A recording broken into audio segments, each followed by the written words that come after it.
우리는 세상을 살아가는데 온통 욕심으로 세상을 사는 것 같아요. 세상 태어나면서부터 죽을 때까지 우리는 그 욕심을 버리지 못하고 사는 것이 우리 인생이다라고 생각을 해보게 됩니다.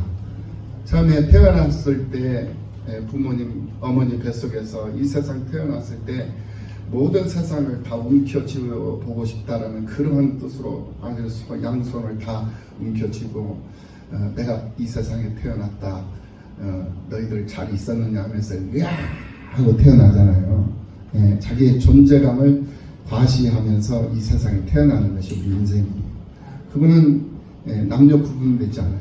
여자들도 태어날 때 두 손을 움켜쥐면서 으아 내가 태어났다 하면서 눈물을 흘리면서 태어나고, 남자들도 그렇고 다 그런 것 같아요. 그러면서 식욕, 그러면서 엄마 젖을 그냥 마음껏 먹고, 그러니까 엄마가 젖을 물려줬다가도 너무 많이 먹은 것 같으면 엄마가 관리를 해주잖아요. 근데 이 인생들은 자기가 과한지 부족한지 몰라요. 그래서 그냥 본능대로 막 그냥 계속 엄마의 그 젖꼭지를 빨아서, 그래서 자기의 그 배부름을 충족을 시키죠. 아주 그냥 토할 정도로. 너무 과하다 복용을 하면 토하잖아요. 엄마 젖도 많이 먹으면 그렇잖아요. 소화가 잘 안 돼가지고 토하잖아요. 그래서 어린 시절은 이 식욕으로 세상을 사는 그런 존재가 바로 우리 인생들이거든요. 그리고 어느 정도 이제 성숙하고 성장하고 청년기에 이르면 그 청년기에 와서는 성욕, 성욕으로 세상을 살아가요.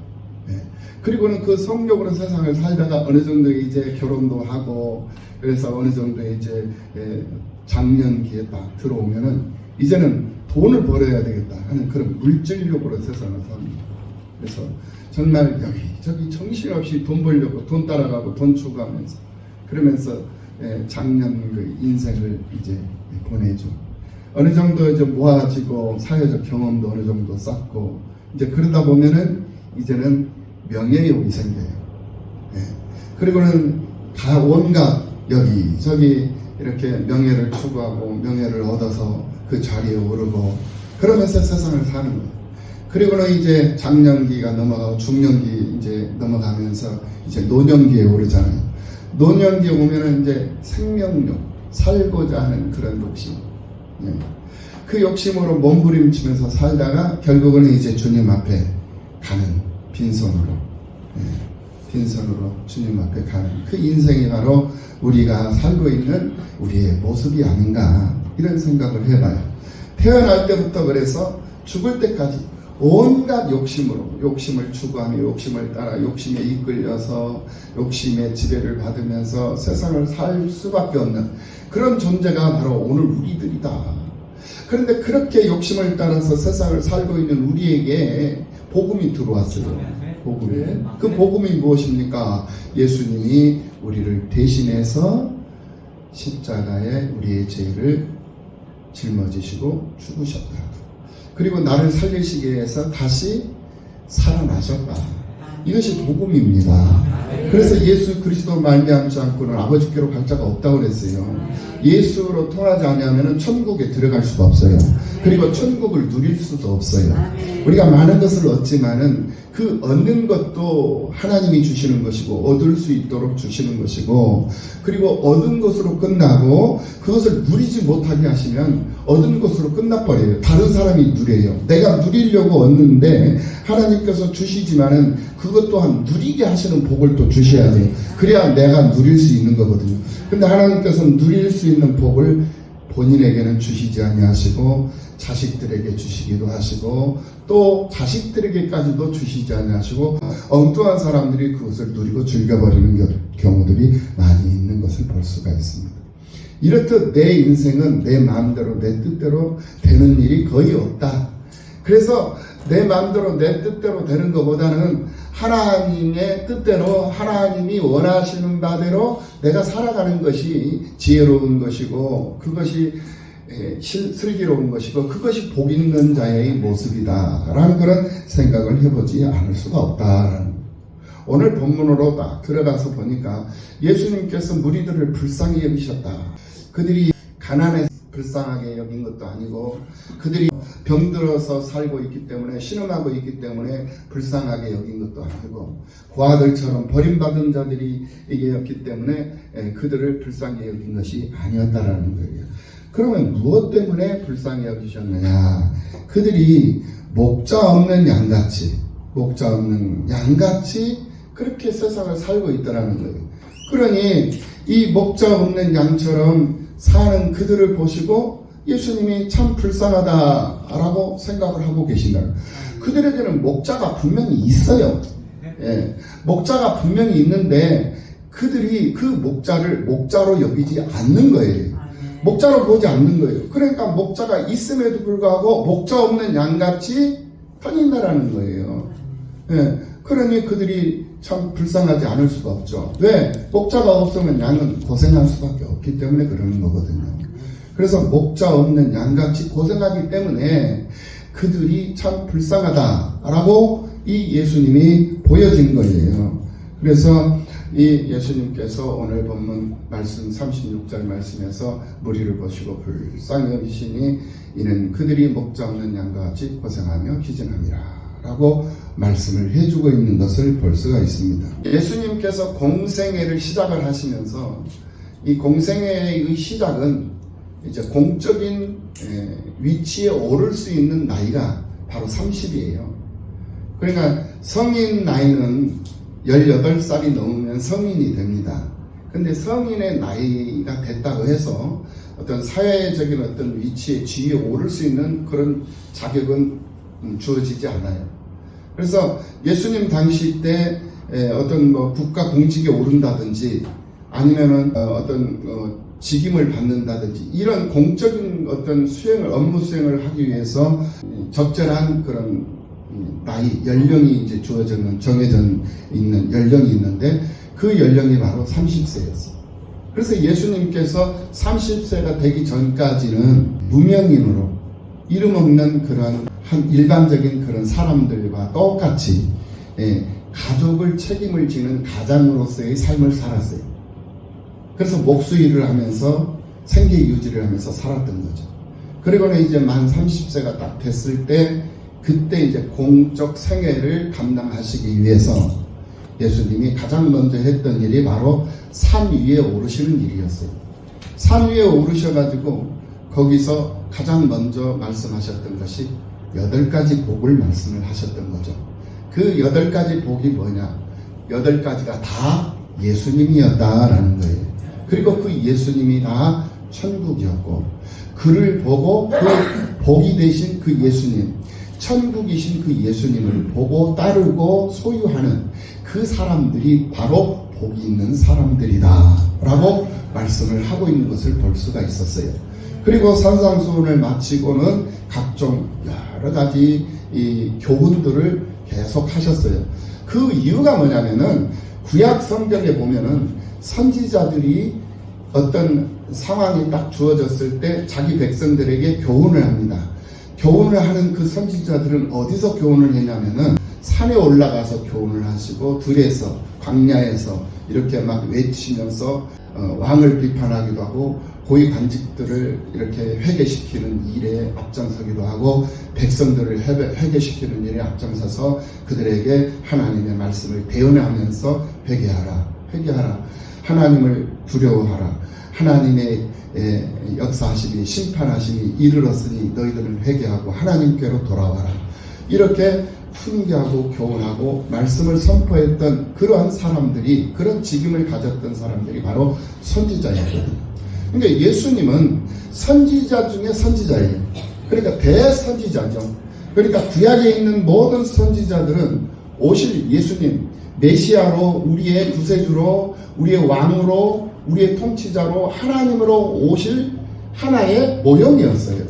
그 모형이었던 그 선지자들의 그 실제로 오신 예수님이시기 때문에 산에 오르셔서 팔복을 강론하시면서 비판을 받지 아니하거든 비판하지 말아라 라고 하면서 이제 형제들에게 팔복을 강론하고 각종 교훈들을 하시면서 선지자 중에 대선지자 참 선지자이신 예수님의 모습을 보여주고 있는 것을 볼 수가 있어요. 거기서부터 예수님의 사역이 시작이 된 거예요. 그러니까 예수님이 잉태할 때도 성경에서 예언한 대로 잉태가 됐죠. 출생하는 것도 예수님이 출생하는 그 모습까지도 성경에서 예언된 대로 출생을 하셨죠. 어린 시절 성장해가는 그 과정 속에서도 예수님 선지자들의 그 예언에 의해서 예언대로 그대로 성장해가는 그 과정도 예언대로 이루어졌죠.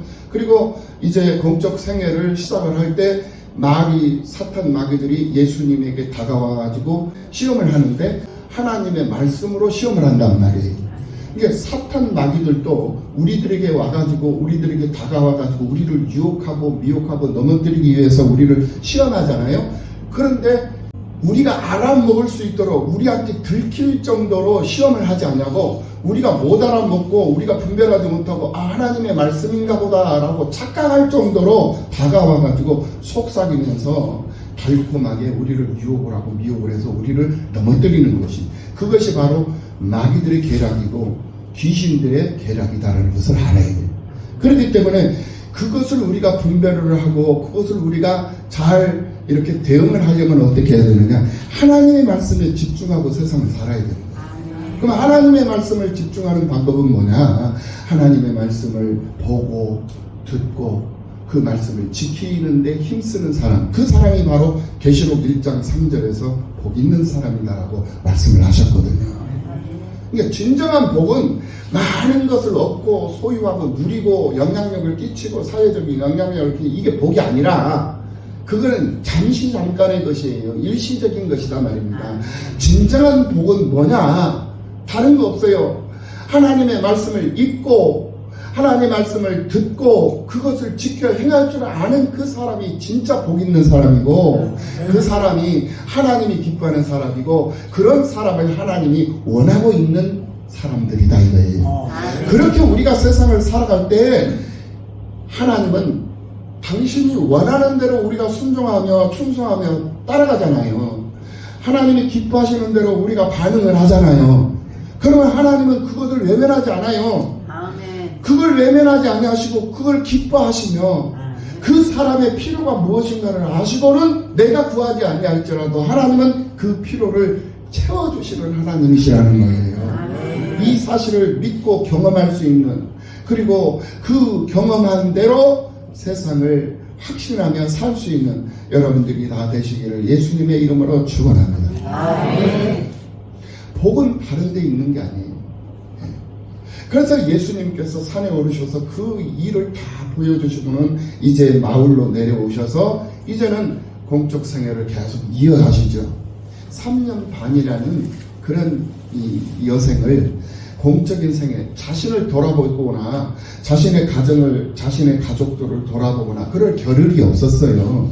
오직 하나님 나라, 천국, 복음, 하나님 나라 복음, 복음의 이 역사에 대해서 많은 백성들에게 가르쳐주고 깨닫게 해주고 알게 해주고, 너희들에게 약속된 메시아가 나다 라는 사실을, 나 예수다 라는 이 사실을 보여주기 위해서 각종 각색의 표적들을 보여주고 이적을 일으키고, 그러면서 죽은 자를 살려내고 중풍병자를 일으켜내고 눈먼 소경을 눈뜨게 하고 눈을 열리는 역사가 있고, 온갖 자연을 통치하는 그런 모습, 생사를 주관하시며 사망 권세를 통치하시는 그 권세의 능력을 보여주시고, 우리 사람들에게 있어서 증명해야 할 것들을 다 증명하시는 거예요. 그것을 기적적으로 표적적으로 다 보여주시고, 누구 한 사람도 병고침을 받지 못한 사람 없고 문제 해결을 받지 못한 사람이 없었어요. 다 병고침 받고 다 귀신이 나가고 모든 문제가 다 해결되고, 선상수호를 마치고 이 마을로 내려와서 온갖 것들을 다 몸소 보여주시는 그 예수님의 이 모습을 볼 때 참으로 우리 주님이 진짜로 하나님이시구나, 참 하나님이시구나, 참 인간이시고 참 하나님, 동시에 두 가지를 다 가지고 계시는, 그래서 진짜 하나님이 바로 우리 예수님이시다. 네. 하나님은 영이시니 영과 진리로 예배할지니라 그러잖아요. 영적 존재로만 있으면 그 영적 존재에는 우리가 분별할 수 있는 기준이 없어요. 이 하나님의 말씀이 곧 예수 그리스도거든요.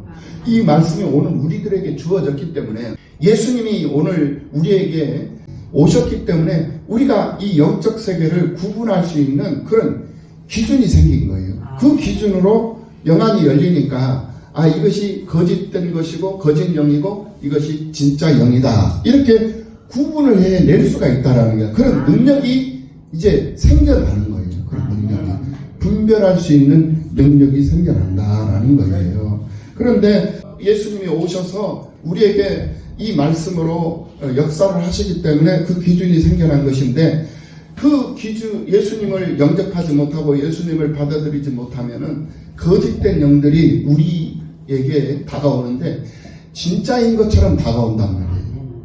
그러니까 하나님의 말씀으로 무장되지 않으면은 이게 진짜인지 거짓인지 구분을 못해요. 거짓 영, 개구리 같은 영, 용의 입에서 나오고 또 짐승의 입에서 나오고 또 거짓 선지자의 입에서 나오는 영이야, 이 영이. 그러니까 하나님의 이 말씀이 딱 정립되지 않으면 이 영이 거짓 선지자의 입에서 나오는 영인지, 짐승의 입에서 나오는 영인지, 용의 입에서 나오는 영인지, 이걸 어떻게 구분할 수 있냐 이거예요. 구분이 안 돼버리는 거예요. 할렐루야. 네. 이거를 구분할 수 있는, 이거를 분별할 수 있는 그 능력은, 그 힘은 어디서 나오느냐? 하나님의 말씀을 무장하는 데 있어서 나온다 이거예요. 하나님의 말씀으로 제대로 내가 무장이 되어 있으면 이거는 거짓 선지자의 입에서 나오는 영이다. 이거는 짐승의 입에서 나오는 영이다. 이것은 용의 입에서 나오는 영이다. 그렇기 때문에 여기서 내가 현혹되면 안 된다. 이거를 내가 구분해낼 수 있는 것이고 분별해낼 수 있는 것이다. 그런 분별의 영이 여러분들의 삶 속에 가득가득 임하여서 여러분들이 정말 흐트러지지 아니하고 흔들리지 아니하는 그러한 여러분들의 믿음의 삶이 되시기를 예수님의 이름으로 축원합니다. 하나님께서 그만큼 우리를 사랑하시기 때문에 예수 그리스도를 이 땅에 보내주셨고, 그 예수로 말미암고 우리가 세상을 살 수 있는 그런 힘을 주신 거예요. 그러니까 예수를 우리는 놓치면 안 돼요. 예수를 우리는 잃어버려도 안 되고 멀리 해서도 안 되는 거예요. 그럼 예수를 잘 가까이 하면서 예수님 붙잡고 예수님 노래하고 예수님 즐거워하면서 세상을 살면 그것이 곧 우리의 행복이 되고 그것이 곧 우리의 만족이 되는 거예요. 네. 왜냐? 예수님은 우리에게 필요한 물질도 예수님은 한순간에 물질을 주신다니까요. 통로를 열어버리면은 내가 원하지 않아도, 내가 수고하지 않아도 하나님께서 물질의 통로를 딱 열어놓으시면은 우리는 감당할 수 없는 물질이 우리에게 들어온다는 것을 알아야 돼요. 이것은 꿈이 아닙니다. 실질적으로 사실적으로 예수를 잘 믿는 사람들이 삶 속에서 우리 믿음의 선배들이 다 그것을 입증해 주고 있잖아요. 예수 잘 믿는 사람들 치고 이 실망하고 낙심하고 실패한 사람 하나도 없어요. 예수 잘 믿으면은 치매도 안 걸려. 예수 잘 믿으면. 예수 잘 믿으면 망할 일이 없어요. 망했다가도 다시 살아난다니까요. 다시 일어난다니까요. 이게 물질의 지배, 물질을 지배하시고 이 영물을 지배하시는 하나님이시기 때문에 그게 가능하다라는 거예요. 그러니까 사람은 할 수 없지만은 하나님은 능히 하지 못할 일이 없는 줄로 믿습니다. 사람은 상상할 수 없는 일들을 하나님이 그냥 쉽게 해버리는 거예요. 그 하나님을 왜 외면하고 그 하나님을 왜 멀리하면서 사냐고요. 그럴 이유가 없어요. 오늘 본문에서 그걸 다 보여주고 계시잖아요. 지난 7장에서도 8장에서도 오늘 이제 9장에 이르기까지 우리에게 그걸 다 보여주고 있는 것을 볼 수가 있어요. 그래서 예수님께서 산산수를 마치고 딱 내려오는데 가장 먼저 나병 환자가 쫓아와가지고 주께서 원하시거든 나를 낫게 하실 수 있나이다 하니까 그래 내가 원한다. 깨끗함을 받을지어다 하니까 나병 환자가 그 자리에서 막 고침을 받아버려요.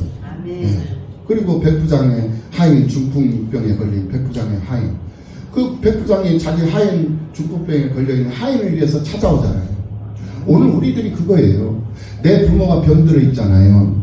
내 부모가 병들어 있다고 부모 핀잔하고 부모 원망하지 말고 교회 나와서 주님 품에 나와서 아버지 내 어머니가 병들어 있습니다. 내 어머니 병 좀 고쳐주세요. 아멘. 기도하면 되는 거예요. 아멘.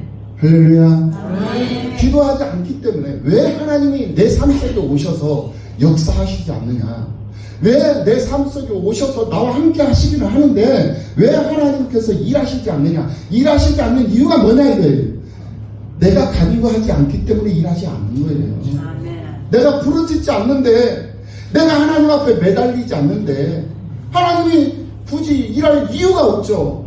내게 관심을 둘 이유가 없죠. 왜? 부르짖지 않기 때문에. 부르짖으라 이거예요. 간구하라 이거예요. 문을 두드리라 이거예요. 찾으라 이거예요. 찾으라. 그런데 왜 찾지 않느냐? 찾으면 해결된다 이거예요. 부모 문제도 해결되고 자식 문제도 해결되고 남편 문제도 해결되고 돈 문제 해결된다 이거예요. 해결돼요. 네. 문을 두드리라, 찾으라. 그래야만 열릴 것이요, 그래야만 얻을 것이요, 찾을 것이요. 하나님께서, 예수님께서 우리에게 분명히 교훈하시면서 약속하셨어요. 하나님께서 약속하신 그 약속은 반드시 이루어지는 줄로 믿습니다.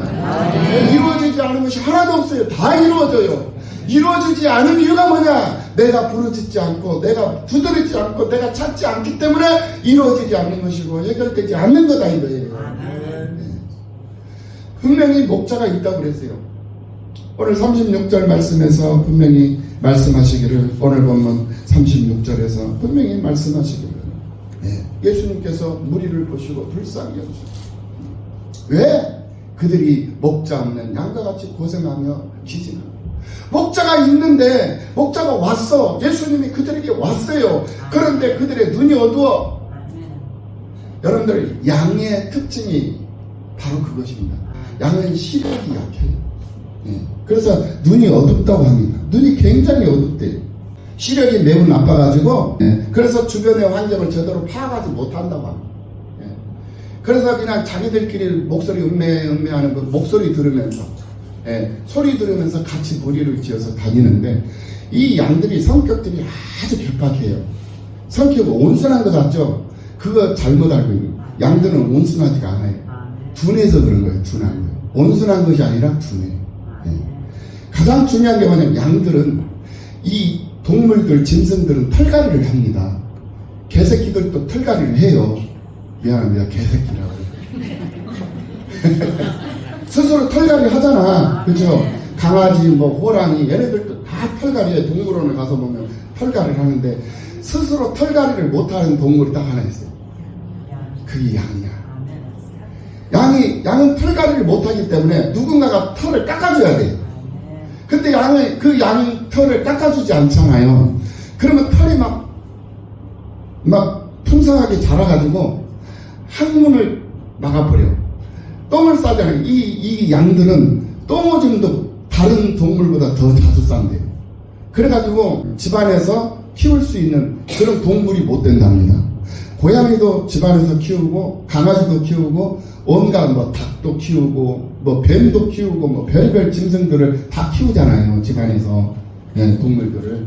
근데 이 양은 동물로 못 키운대요. 왜 못 키우냐면은, 똥오줌을 그렇게, 맨날 똥오줌을 그렇게 가리지 못하고 싼대요. 아무 때나 그러니까.